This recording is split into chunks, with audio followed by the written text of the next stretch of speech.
Alô, bem, tudo bem? Aqui é o Campos, estou com mais um episódio para vocês e hoje nós iremos falar sobre uma coisa que eu gosto bastante, que é o world building. De uma forma geral, aqui é uma tentativa de um vídeo que seja meio que uma série, porque uma coisa que já falaram para mim era para meio que analisar os cenários. E algo que quando falaram assim, não, faz um vídeo sobre Avatar, tanto que até como eu mostrei para vocês, eu já consegui esse livro lindo, maravilhoso do Avatar aqui, RPG, mas no caso, querendo ou não, foi feito um trabalho muito legal, bem interessante na ambientação, como vocês podem ver aqui no vídeo para vocês, estamos falando sobre os tribos da água de uma forma geral. Claro, aqui tem aqui algumas diversidades, né? Aqui Neaquel, a gente tem aqui também, mais para frente, até mostrando aqui também o material, aqui é a Baía do Lobo, o Pântano Nebuloso, os Portais Espirituais e mais aqui um outro elemento onde nós vamos abordar um pouquinho de tudo, né? Então falar um pouquinho de tudo, pelo menos aqui, que tem no material. O que é interessante? O meu objetivo é tentar de alguma forma analisar o cenário trazendo elementos diversos onde a gente vai conseguir trazer algo interessante para a própria construção. Se vocês acharem interessante, eu posso realmente continuar aqui essa série falando sobre todos as tribos e meio que falando sobre o cenário todo desse livro aqui pra vocês, né? Desse livro aqui do Avatar. Depois vejam meu vídeo review sobre o RPG, vale super a pena. E também falar sobre alguns outros cenários, outros sistemas. No caso, Rafa, fale um pouco sobre o sistema político de um anime tal. Ah, fala um pouco sobre o cenário de um filme tal. Então, no caso, a ideia seria isso. Como eu vou ter que assistir e analisar, dependendo do que vocês forem falando, eu posso demorando um pouquinho mais. Ah, mas e coisas gigantescas como One Piece? Eu vou falar sobre o universo One Piece, obviamente. Mas se vocês quiserem, eu posso ir abordando ilhas por ilhas. Assiste os episódios que falam sobre esse cenário. Ah, fale sobre Alabasta. Assista os episódios, veja os capítulos do mangá para ver quais são os elementos narrativos worldbuildísticos que o Oda trouxe, tanto na animação quanto na parte do mangá. Mas aqui fica apenas uma sugestão. Fica aí para vocês. Falando um pouco então sobre esse elemento. Rafa, então por que você não pega o anime, né, no caso a animação do Avatar e fala também? É uma ideia, né? No caso eu vou falar aqui sobre a tribo da água, especificamente sobre os elementos, porém de uma forma geral, se vocês quiserem eu posso abordando, obviamente, mais coisas sobre esses elementos. Beleza? Então, bora lá. Já dei um disclaimer gigantesco de 3 minutos, mas vamos lá conversar um pouquinho mais sobre a tribo da água. De uma forma geral, começando aqui primeiramente com o símbolo trazido aqui, achei bem interessante. Aqui, né, no caso, o círculo da água, como, né, a água um elemento de transformação, mas também algo de meio que cíclicos, né? A água vai, a maré volta, tanto que mostra os elementos da água aqui, tanto que é também o elemento da lua como o principal corpo celeste modulador, tanto que a lua é o principal elemento que traz um poderio maior para os dobradores de água, porque a lua é aquela que movimenta as marés, o dobrador da água é aquele que movimenta as marés. Então, de uma forma geral, a gente percebe que existem essas relações. Então vamos ver aqui o texto trazido esse elemento mais pontual, né? Vamos ver aqui sobre esse quesito. Os tribos da água. Os tribos da água são 2 tribos distintas que vivem nos polos norte e sul do mundo. Durante uma parte da história humana, ambos foram governados por tribo da água do norte. Elas não estão apenas unidas pelos laços políticos, mas também por uma herança espiritual compartilhada pela dominação da água. Além disso, um assentamento menor de dominadores de água vive em inclusão em uma parte do reino da terra chamado Pântano Nebuloso, algo que a gente vai ver também. Cada grupo tem suas próprias tradições, valores e estilos de dominação da água. É interessante porque aqui, por enquanto, não teve nada muito de especial, né, nesse texto inicial aqui, apenas comentando sobre a questão, primeiramente, de poderio político, né? Onde existia 2 norte e sul, onde é algo extremamente distante.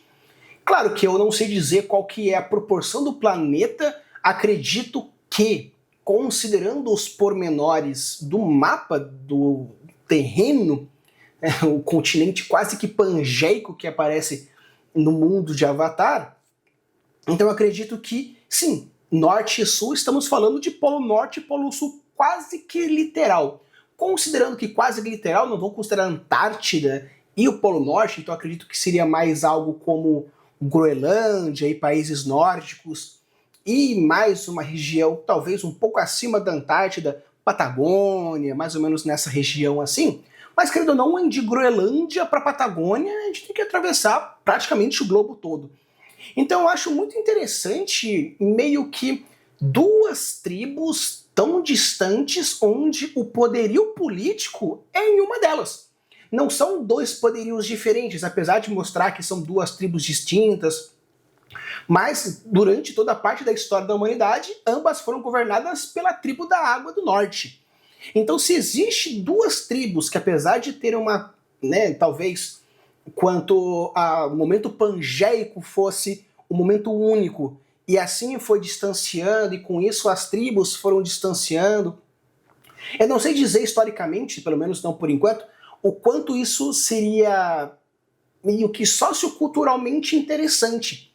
É narrativamente bem legal, porque vamos dizer que, considerando que o norte é quem domina e ambos têm raízes muito próximas, já está meio que possível de conceber que a tribo do norte ela é um pouco mais conservadora para manter-se o status quo daquilo que eles estão fazendo.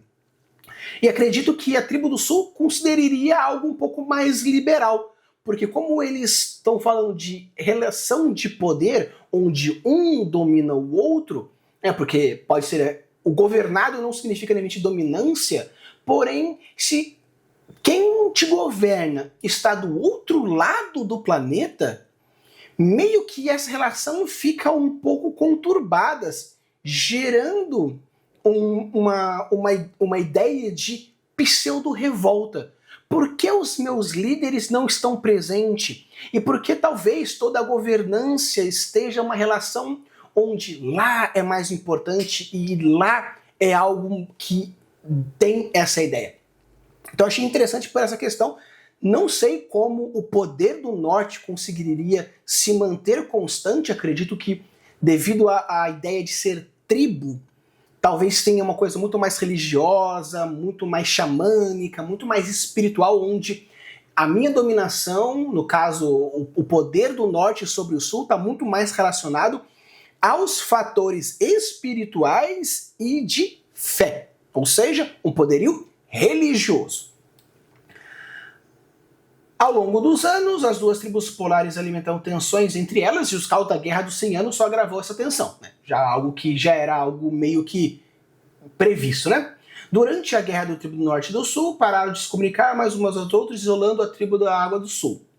Perfeito, né? Faz todo sentido. Como eu até falei, essa questão de dominância é muito longe um do outro.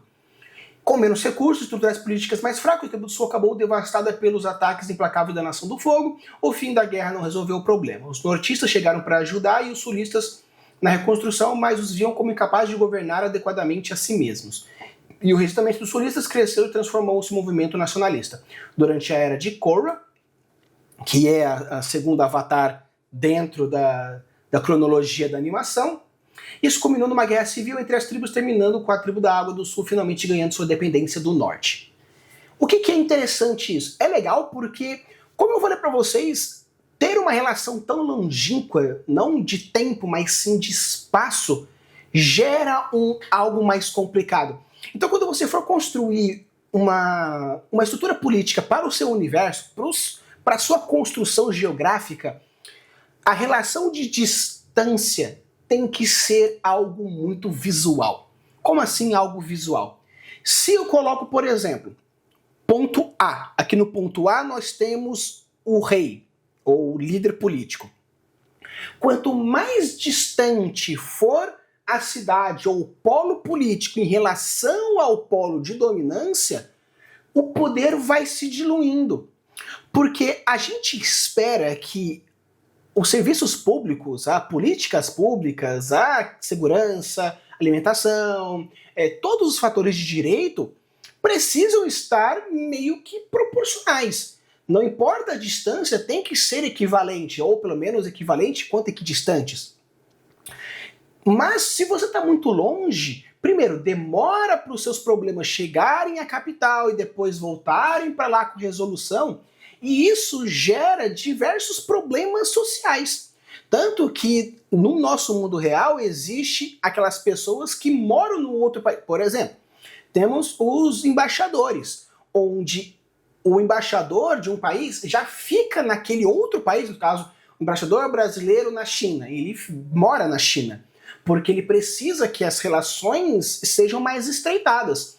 Então, se não existisse sei lá, um pequeno poderio norte no sul, nem que fosse um embaixamento, né, no caso, uma embaixada do norte no sul, para que, não importa, eles têm o poder de decisão igual do norte, então qualquer problema que chegar ali já é resolvido.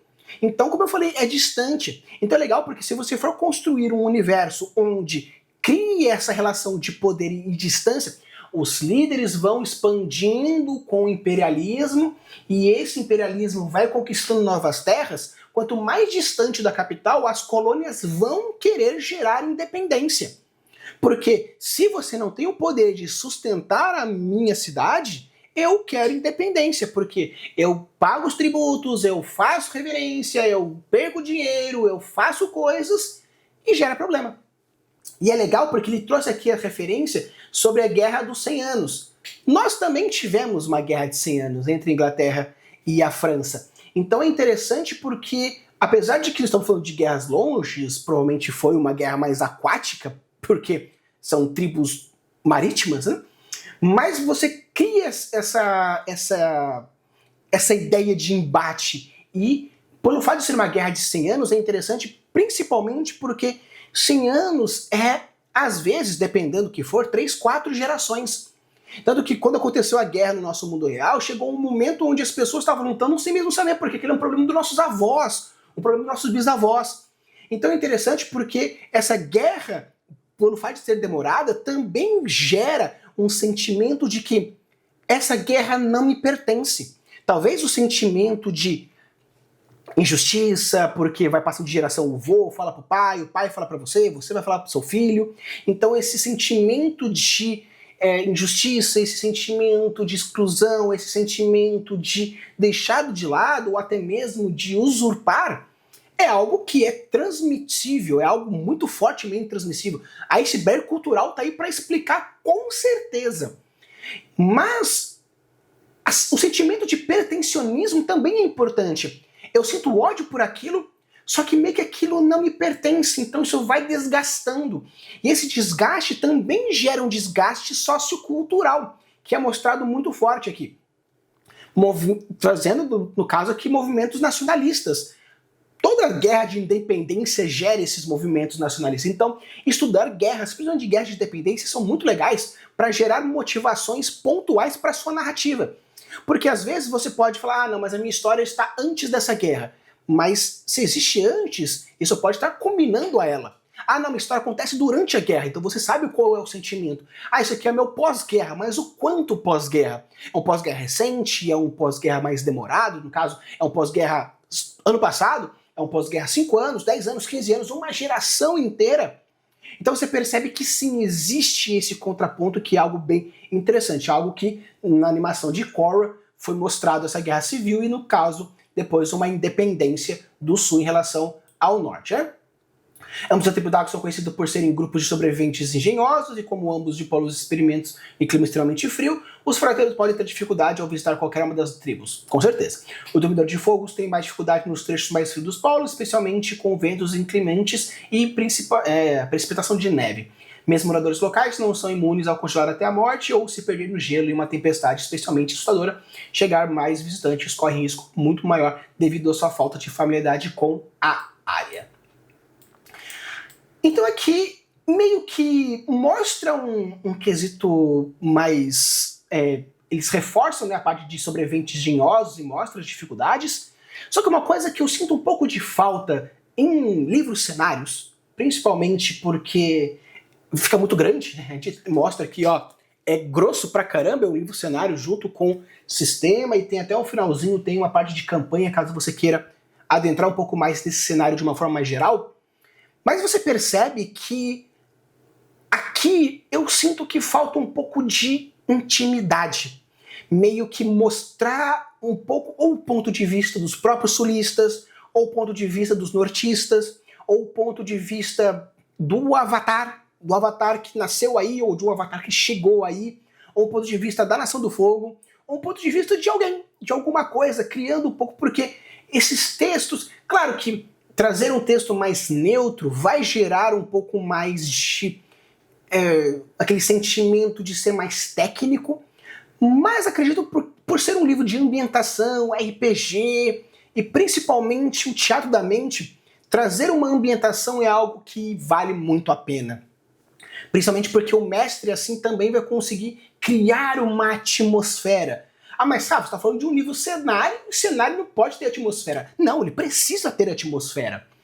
Porque quando a pessoa criou o jogo, no caso, apesar de que o Avatar é uma animação, ele tem o seu world building, mas quando o game designer converteu toda essa ideia de aquilo vai se converter ao jogo, ele precisa criar uma experiência, precisa criar uma ambientação para que faça sentido aquilo que ele quer que faça sentido. Por isso que precisa assim, ter um pouco de alma os textos. Ah, mas e se eu criar um viés, a história vai ser enviesada. Exatamente! A galera fala que elfos são nojentos porque é enviesado. Mostra que os anões são brutos porque é enviesado. Então isso que é interessante. Ah, mas eu estou criando um preconceito com elfos, um preconceito com anões. Claro que você precisa criar um viés junto com uma ambientação, obviamente. Então por isso que é interessante quando você coloca um texto de ambientação, colocar até mesmo mais de uma. Você pode colocar aqui a parte aqui da história colocada por um historiador, falando em termos técnicos, falando sobre uma ideia um pouco mais técnica, tecnicismo propriamente dito, tanto que você pode colocar na sua história um historiador falando isso, mas pode ser um historiador da tribo do norte, um historiador da tribo do sul, um historiador da Nação do Fogo falando que eles eram bárbaros, que eles eram mesquinhos, que eles eram atroz, que eles eram emboscadores. Não, eles eram engenhosos e utilizavam das técnicas muito mais relacionado a improvisação do que um tecnicismo militar muito próprio, muito direto. Então você percebe que você pode contar a mesma história de formas diferentes. Pegando aqui, falando um pouco mais agora sobre Akenakel, uma cidade de gelo com paredes impenetráveis que abriga os espíritos da lua e do oceano. É interessante porque aqui já cria um pouco mais de um viés, paredes impenetráveis. Se fosse impenetrável, a Nação do Fogo não teria chego com certa facilidade.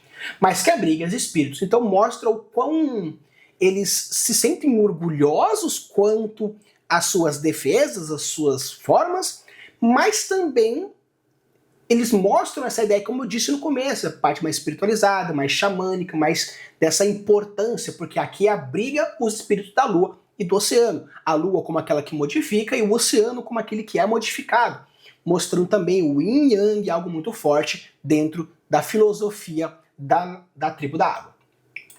Akenakel é a capital da tribo do norte e é uma enorme cidade portuária construída em uma muralha de gelo do Polo Norte, situada na costa do Mar do Norte.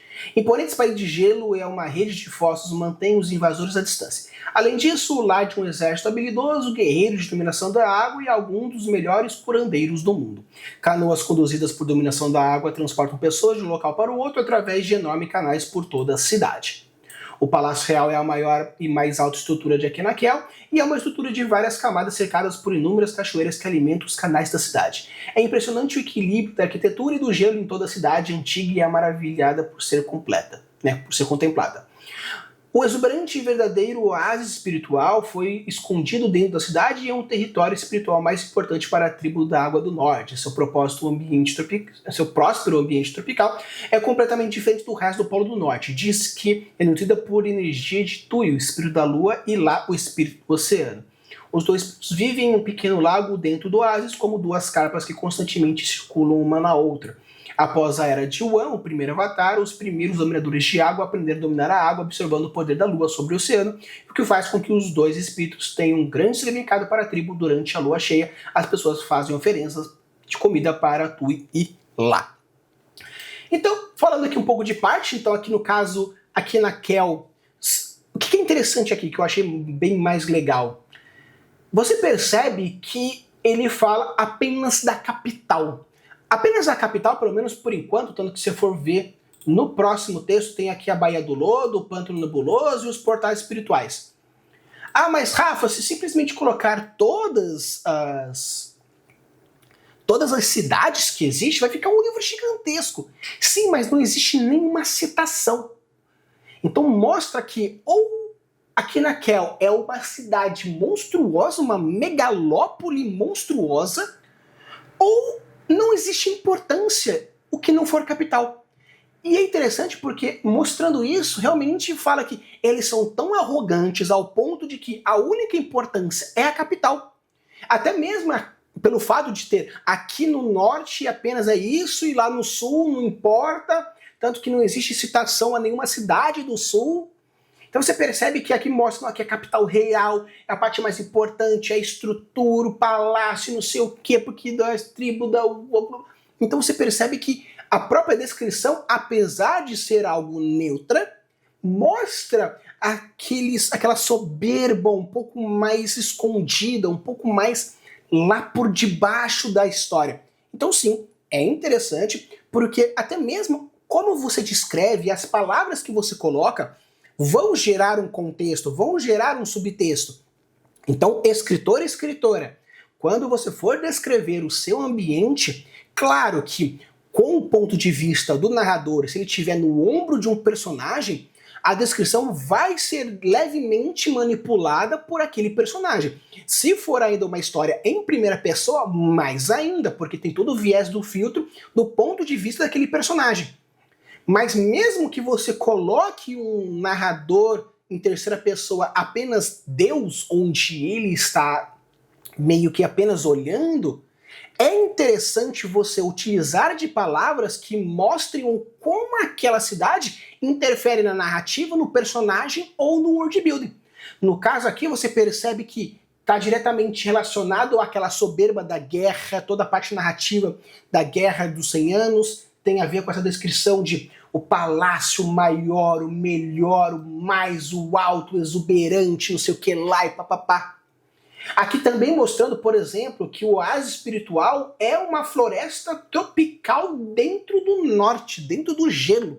Então é legal porque mostra o quanto isso gera um fator místico muito forte, gera um fator de criação muito forte. Eu acho que isso é um fator muito importante na construção do seu mundo fantástico, porque precisa ter fatores fantásticos no seu mundo fantástico.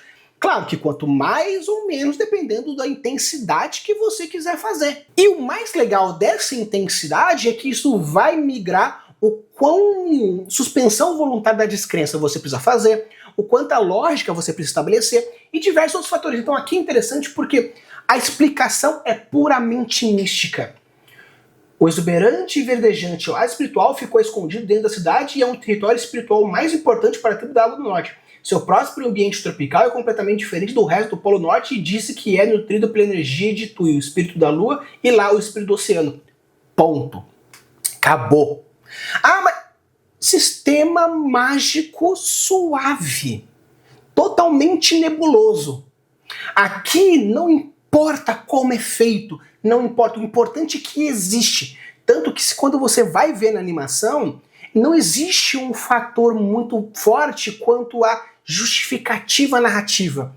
Apenas mostra que existe uma importância de proteção, tanto que é feito uma oferenda, porque tem todo o fator histórico do primeiro Avatar lá atrás, mas você percebe que, não é porque as energias vitais geram não sei o que. Não, você não precisa criar um world building sempre hard, sempre pesado. Simplesmente um sistema mais suave, mais nebuloso, onde gera esse misticismo. Sistemas nebulosos geram misticismo, e aqui dentro desse universo é um universo mais místico. É tribo, é xamânico, é espiritual, é curandeiro. Não falou médico, falou curandeiro. E existe uma grandíssima diferença. Médico traz muito mais uma ideia materialista, de corpo, de estrutura, de cirurgia. Curandeiro é mais espiritual, mais xamânico, mais energético. Ah, Rafa, quer dizer que curandeiro não é médico? Não, não estou dizendo isso. Mas o que eu digo é que a palavra em si, quando traz o curandeiro, a cura xamânica, a cura espiritual, é muito mais energética, é muito mais abstrata do que uma cirurgia onde você arranca o fígado e coloca outro. E aqui precisa ter isso, principalmente porque o Genius Loci da tribo da água é o Genius Loci mais espiritualizado. Então isso é o mais importante. Aqui você percebe que, por enquanto, os únicos dois fatores mais fortes foram político e geográfico, onde a parte cultural ficou bem aquém. Você entende pelos gatilhos da semelhança, ou no caso, gatilho da similaridade, onde há tribos, índios, incas, né, os aborígenes, então você gera toda essa ideia da similaridade, então por isso você imagina que pode ter essa semelhança devido ao fato do nome. Só que eu acredito que, já que estamos criando um universo fantástico, mostrar quais são esses aspectos tribais que eu quero que seja. Eu quero que apenas seja uma semelhança com os aborígenes dos Pele Vermelha. Perfeito, ok. Mas se for isso, mostre o quão fantástico, porque se é simplesmente isso por isso, o que eu vou fazer? Temos Pocahontas, a gente tem Irmão Urso, então você percebe, até mesmo o Caminho para Eldorado, você percebe que existe e mostra um pouco da parte cultural, social, política, econômica, o PEC. O PEC, eu acredito que seja meio que um mínimo de uma construção de um mundo fantástico. O poder, a política que envolve a economia, como eles se gerem, a cultura, como eles se formam, a sociedade do que eles são feitos. Então eu acho que faltou um pouco disso, apesar de mostrar um pouquinho aqui, né? Provavelmente mostrou um quê cultural, de tempos em tempos, durante a lua cheia, fazem oferendas de comida para as carpas. Ok, mas você podia colocar, são fendas, oferendas que representem tal coisa, mostrar um pouco mais da estrutura sociocultural mesmo, religiosa, já que o Genius Loci daqui mostra um pouco disso.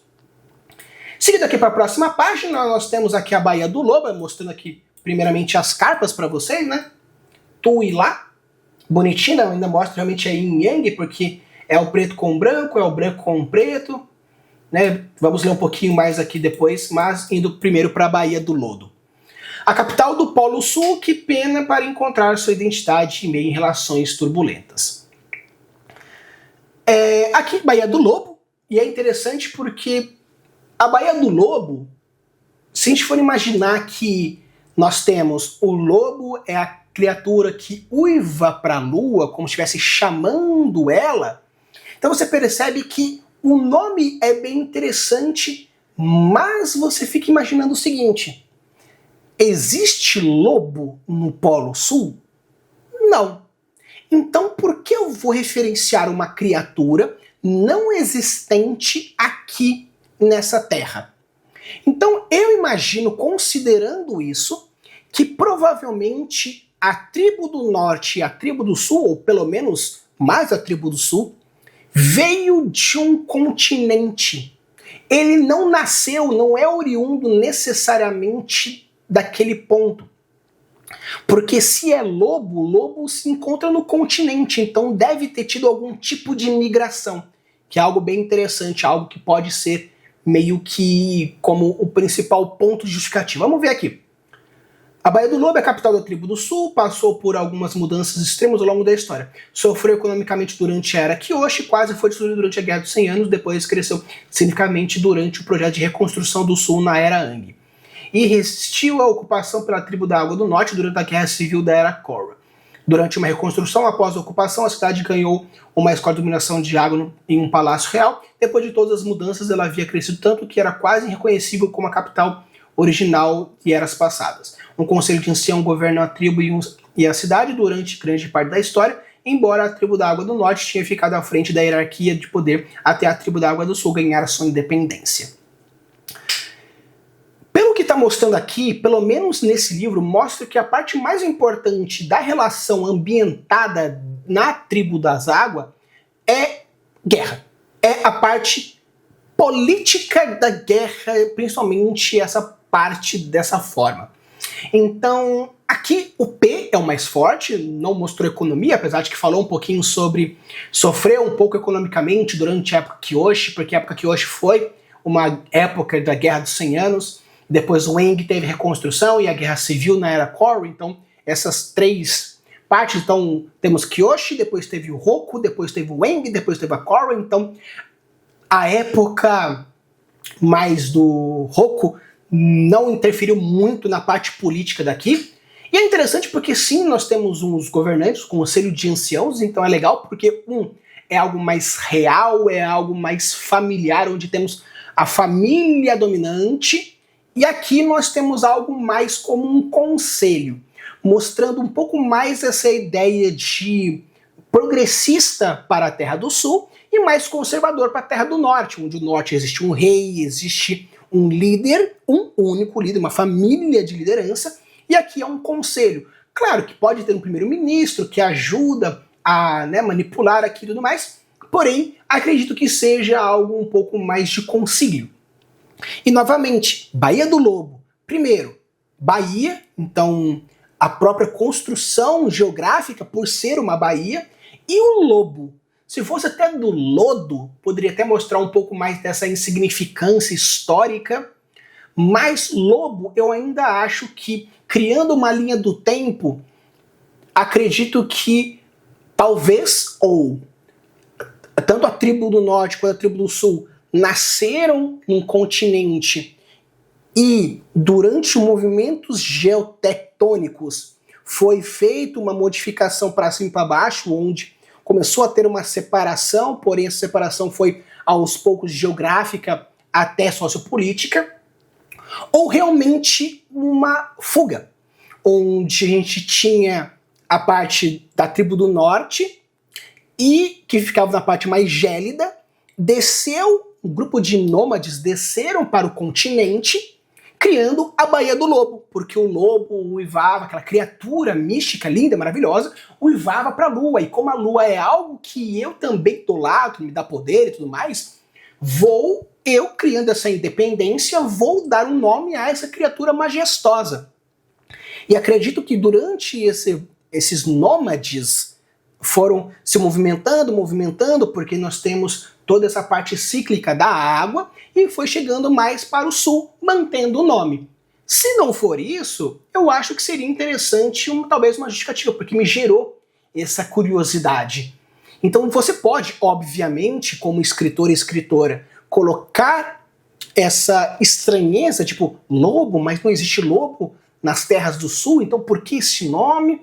Ou você pode futuramente explicar, principalmente de fatores narrativos. E se você for mestre, colocar meio que placas, pessoas, documentos, quando os seus jogadores forem rolar para fazer investigação ou para conversar com outras pessoas, receber esses flavors de world building durante a sua narrativa.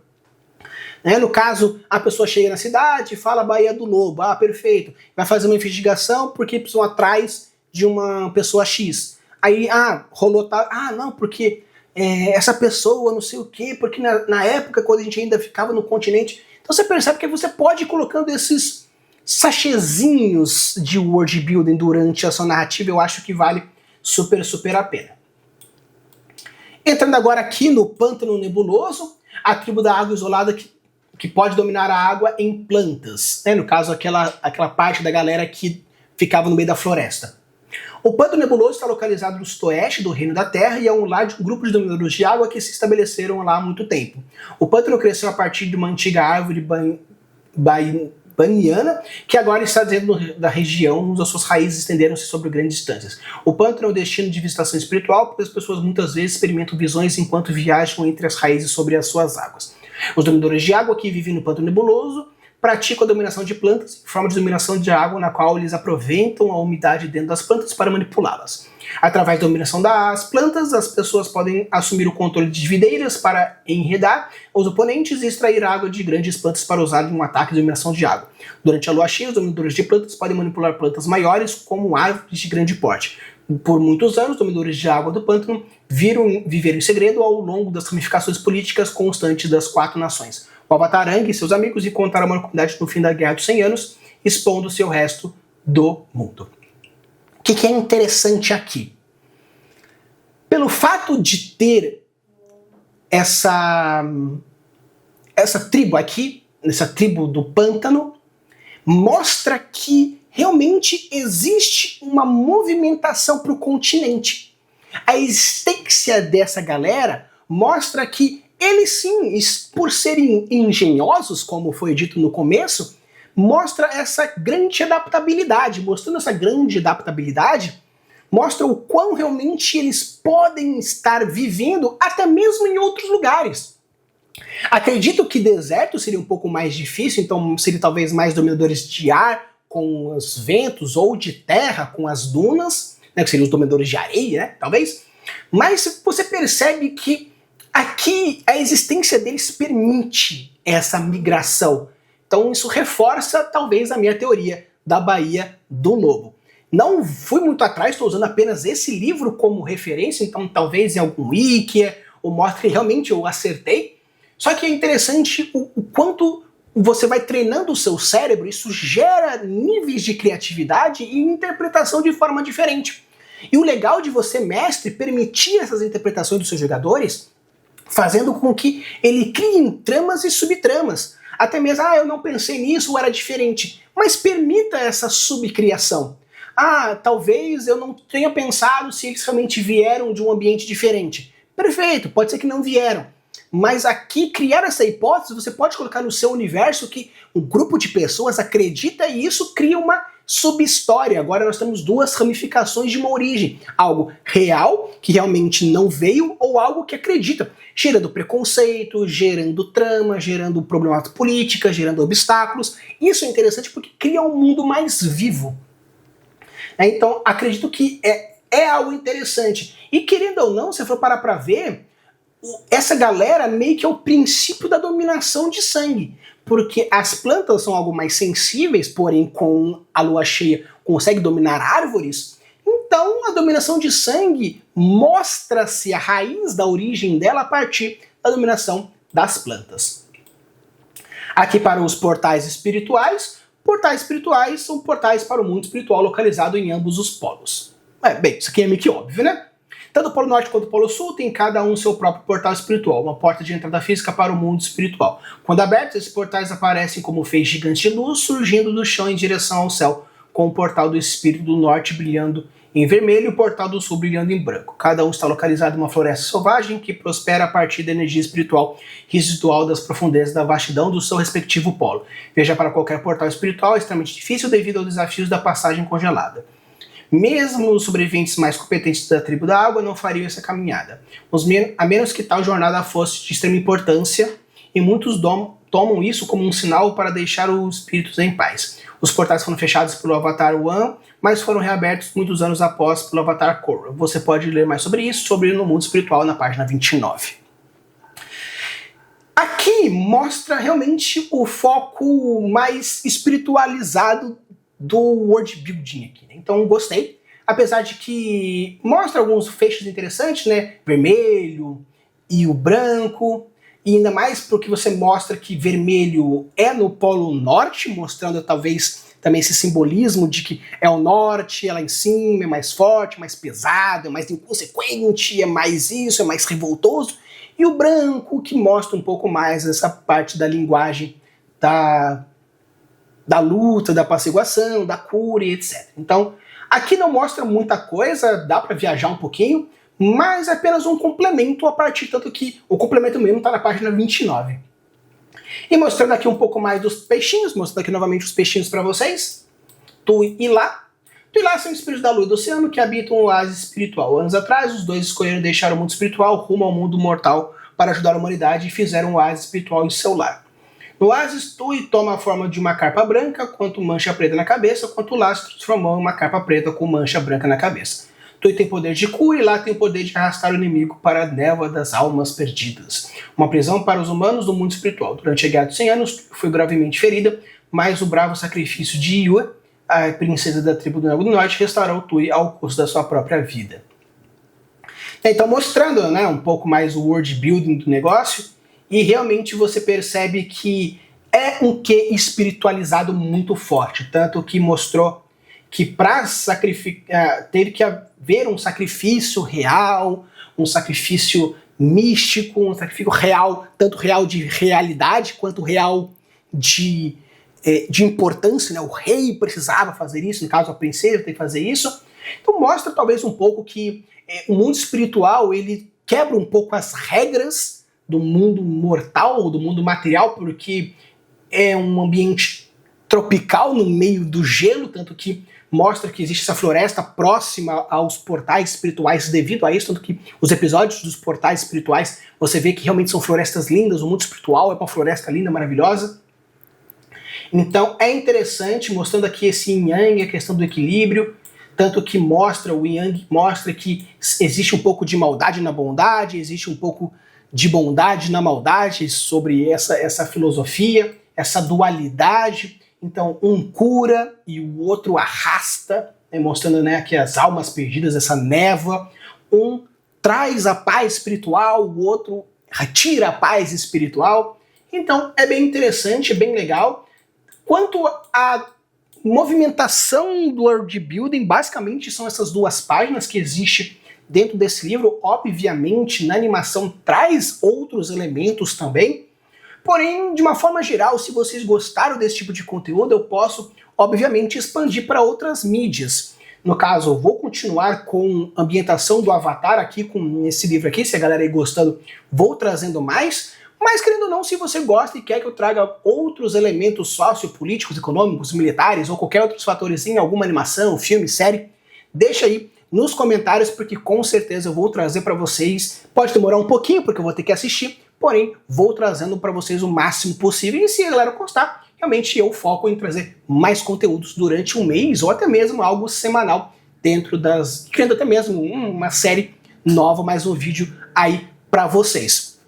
Então, de uma forma geral, é legal, é interessante, acredito que poderia ter tido um pouco mais de página, nem que sejam umas 4, mostrando um pouco mais dos elementos, ou até mesmo o quanto as outras nações veem essas culturas, e como essa cultura vê as outras nações, algo que seria bem interessante. Vou parar o vídeo por aqui, porque o bruto já deu quase 50 minutos, então vamos encerrando isso aqui. Se você gostou, chegou até aqui, deixa o like, se inscreve no canal e deixa nos comentários qual é um outro world building que você gostaria que eu fizesse alguma review.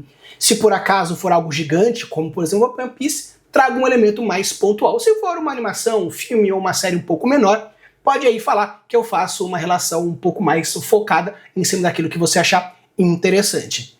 Use e abude das suas construções e deixe os mundos cada vez mais incríveis. Valeu!